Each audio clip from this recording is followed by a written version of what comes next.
Chegamos ao fim de uma era. Pois é, Warren Buffett anuncia a sua aposentadoria depois de longos 60 anos à frente da Berkshire Hathaway. Se você quer ter a mesma consistência nos investimentos que Warren Buffett, preenche o primeiro link aqui da descrição. E meu filho, bom, vamos falar sobre investimentos? O Warren Buffett mudou a forma de como os investidores pensam sobre investimentos.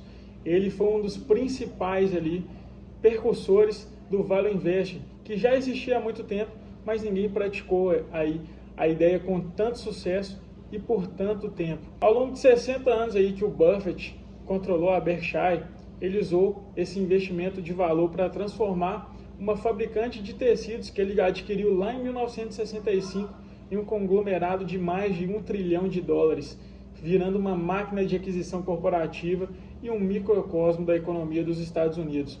O Buffett, ao longo de todo esse tempo, adquiriu uma fortuna pessoal avaliada em cerca de $168 bilhões e ao longo do caminho aí se tornou uma pessoa afável do capitalismo americano, sendo referência em sucesso do capitalismo americano e sendo procurado por executivos e autoridades governamentais, principalmente durante crise. E uma delas aí que o Buffett teve papel fundamental foi a crise de 2008. E ele aprendeu ali sobre o Value Investing na época que foi aluno do Benjamin Graham, que foi seu professor na Universidade de Colômbia, que é um dos principais percursores aí do Value Investing, um dos principais mentores do Buffett ao longo do seu caminho. Também teve um parceiro crucial nessa jornada, que foi o Charles Munger, que é um conterrâneo seu ali de Nebraska e que se tornou um parceiro de negócio de longa data, que ajudou o Buffett a transformar a Berkshire, que foi comprada lá em 65,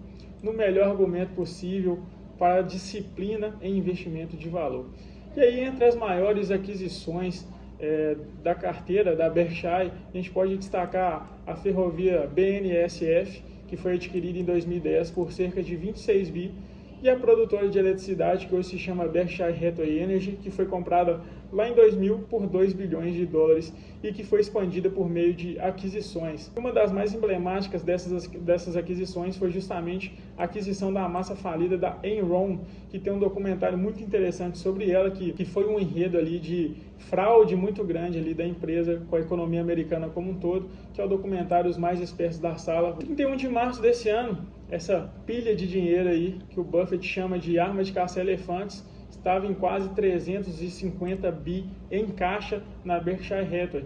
E o Buffett também utilizou muito bem esse caixa ao longo dos anos aí para comprar uma variedade de ações, com um portfólio que hoje tem a American Express, Bank of America, Coca-Cola, que é inclusive a mais antiga ação que ele possui na carteira, com quase 35 anos aí de alocação na carteira em Coca-Cola, Chevron, e um dos principais investimentos aí com relação a lucro, que foi a Apple. Para essas empresas, o Buffett não tem uma atuação ali como decisor do que as empresas fazem, mas ter a Berkshire como um dos seus acionistas aí é o equivalente a um selo de aprovação de qualidade dos ativos dessas empresas. Com esse balanço colossal da Berkshire e o controle ali incomparável do Warren Buffett, o conglomerado ele conseguiu agir em momentos oportunos, comprando quando todos precisavam vender. E a outra vantagem ali da Berkshire para os seus investidores é que o Buffett não cobra taxas, diferente aí de vários fundos mútuos ou os fundos de hedge que tem ali várias taxas embutidas nos seus portfólios. E o histórico aí do Warren Buffett é bizarramente alto. A Berkshire ganhou cerca de 5.502.284% nos últimos 60 anos, em comparação aí com 39.054% de retorno do S&P 500 nesse mesmo período. O ganho médio anual foi de 19,9% e o do S&P foi de 10,4%. Então, o homem entendia mesmo de investimentos, né? E a sua fama não deu só referência ali e influência dentro do mercado financeiro. Ele também tinha uma influência única em Washington, adicionando ali peso às suas declarações sobre questões políticas e fiscais. Inclusive, ele é um dos principais críticos sobre a guerra comercial que a gente está vivendo hoje, encabeçada ali pelo Donald Trump.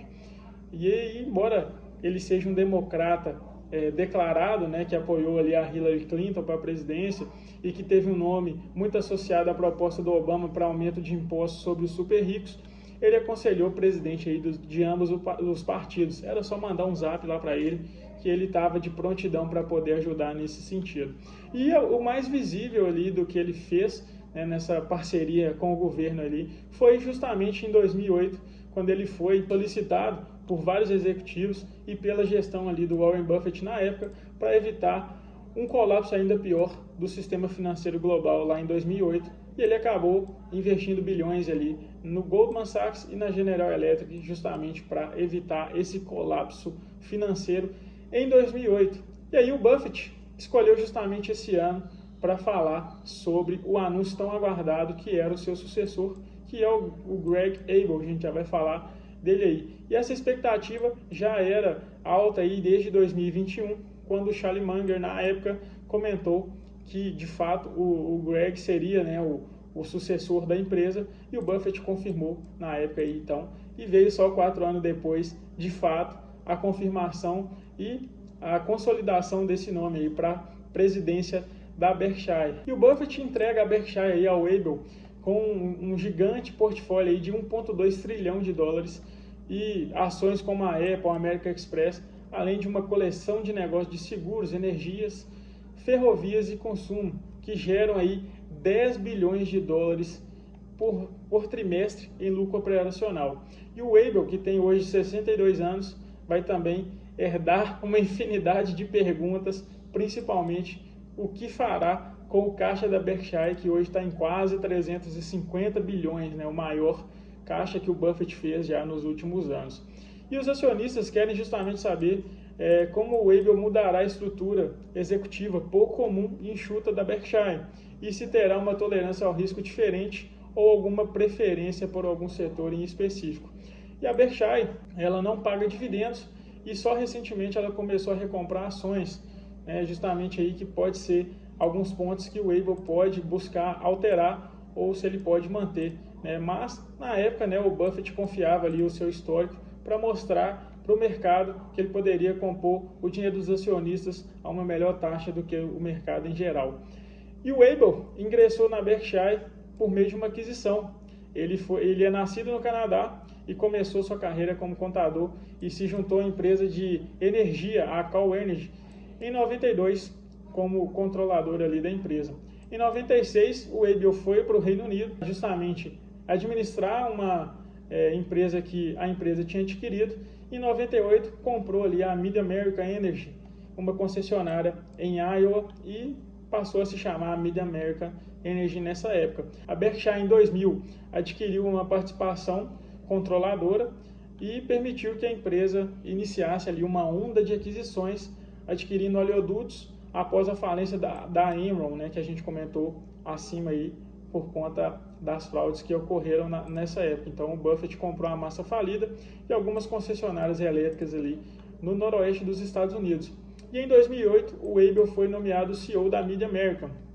E em 2013 ele adquiriu a maior concessionária elétrica de Nevada, a NV Energy, e em 2014 ele renomeou aí a empresa como Berkshire Hathaway Energy, justamente visando aí uma maior credibilidade no mercado com o nome do Buffett por trás.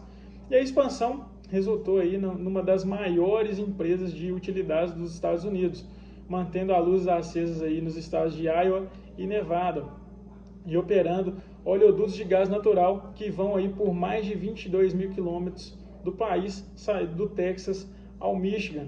Em 2018, ele foi promovido a vice-presidente, expandindo aí sua supervisão para todas as operações não relacionadas a seguros, e aí desde a sua promoção lá em 2018, os lucros operacionais, excluindo seguros, obviamente, aumentaram 27%, atingindo aí quase 22 bi no ano passado. Embora o Buffett tenha ganhado aí renome como um dos investidores mais bem-sucedidos de todos, a ideia do sucessor está muito mais voltada para a administração das empresas. E isso, né, é um reflexo do que a Berkshire se tornou, que é justamente um império de negócio, com mais de 180 empresas no seu portfólio e quase 400 mil trabalhadores aí, dentre todas as empresas. Então, não se espera que o Weibel encontre empresas no portfólio para ser composta, isso como o Buffett fez ao longo dos anos. Hoje a Berkshire possui 2 executivos, né, justamente para trazer essas oportunidades de investimentos para poder ou não aumentar ali o portfólio da Berkshire.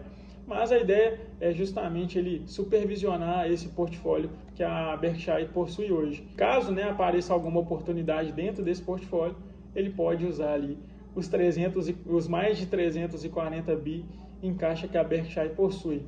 É claro que os acionistas estão lamentando bastante aí a saída do Buffett, né, depois de 60 anos à frente da sua empresa, mas em algum momento isso ia acontecer. Mas acreditam aí que vai manter o foco e a cultura de longo prazo, mas a preocupação é justamente a perda de visão e o poder do nome do Buffett dentro da empresa.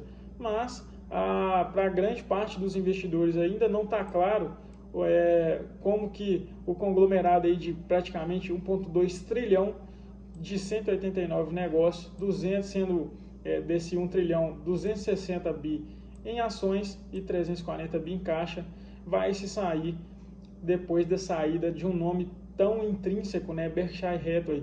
E o Warren Buffett é quase a mesma coisa, é quase um órgão só. E aí a grande dúvida é como é que vai se sair após a saída de um nome, né, de um homem aí tão ligado ao negócio, né? Mas vários analistas aí acreditam que o Weibel pode ser mais ativo do que o Buffett na supervisão das subsidiárias da Berkshire, visto que ele tem essa característica, já demonstrou isso ao longo dos últimos anos. E alguns investidores acreditam que a Berkshire possa passar a pagar dividendos, sendo uma nova estratégia aí da empresa, o que não acontece desde 1967. Então ficam várias dúvidas aí para o que vai ser da Berkshire daqui para frente, mas eu quero saber de você. O que você acha que vai acontecer com a Berkshire? Vai ser novos caminhos a trilhar? Eles vão buscar manter a essência da Berkshire que fez ela se tornar o que é hoje? Ou se de fato a gente vai ter uma total mudança de paradigma dentro da empresa? Comenta aqui que eu quero saber. E se você quer atingir seus objetivos financeiros, ter consistência nos investimentos, assim como na história do Warren Buffett aqui, 60 anos investindo com muita consistência, preencha o primeiro link aqui da descrição que eu vou entrar em contato com você para a gente montar uma carteira condizente com o seu perfil de investidor. Fechou? Então no vídeo de hoje é isso. Até o próximo. Valeu!